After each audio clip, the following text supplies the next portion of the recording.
Bonjour à tous et bienvenue dans ce tutoriel. Je vais vous expliquer, pour ceux qui ne savent pas encore, comment utiliser la classe virtuelle du CNED. Vous allez recevoir 10 minutes avant le début du cours un mail sur le NT. Vous n'avez qu'à cliquer sur le lien que je vous donne sur le mail, c'est très simple.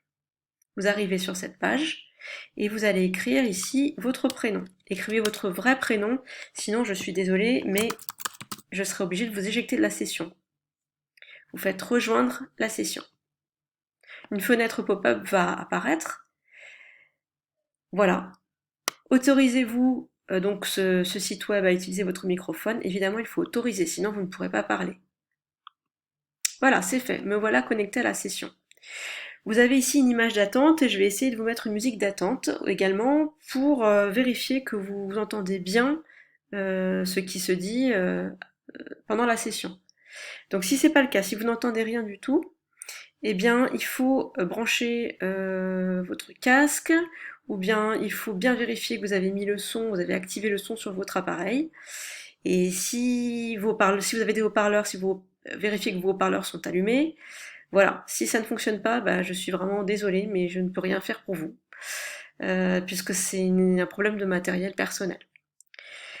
Donc voilà, vous voyez qu'au début, vous ne pouvez ni parler, ni écrire, c'est normal. J'attends que tout le monde soit présent et j'attends que tout le monde, j'attends d'être en mesure d'identifier toutes les personnes présentes dans la salle. Une fois que j'ai identifié toutes les personnes présentes dans la salle, vous allez avoir accès à votre micro et à votre caméra. Voilà, maintenant que j'ai activé l'accès à votre micro et à votre caméra, vous voyez que 4 icônes apparaissent ici. La première icône vous permet de définir un statut. Je vous conseille de l'utiliser si vous êtes perdu. Dans ce cas-là, vous mettez l'icône confus. Comme ça, je sais que ça ne va pas, que je vais trop vite ou trop lentement. Et vous pouvez ensuite, quand ça va mieux, vous mettre en satisfait. Ensuite, vous avez ici l'icône partager l'audio. Donc vous allez cliquer sur cette icône-là pour pouvoir parler, pour qu'on puisse vous entendre.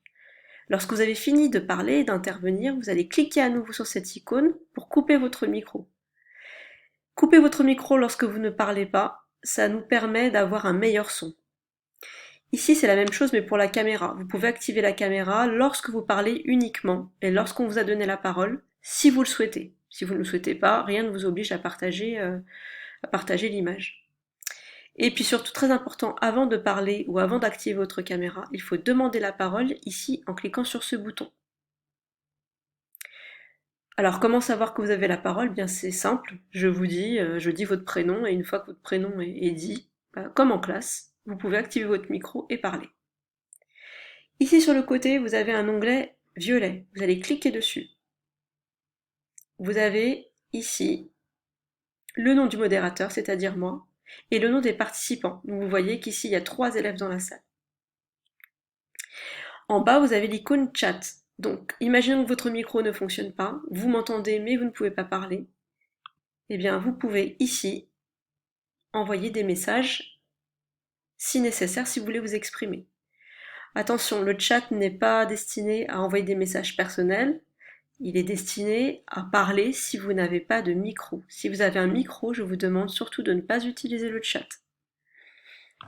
Donc voilà, les personnes présentes, le chat, et bien voilà, vous savez tout ce qu'il faut savoir pour le moment. À tout à l'heure!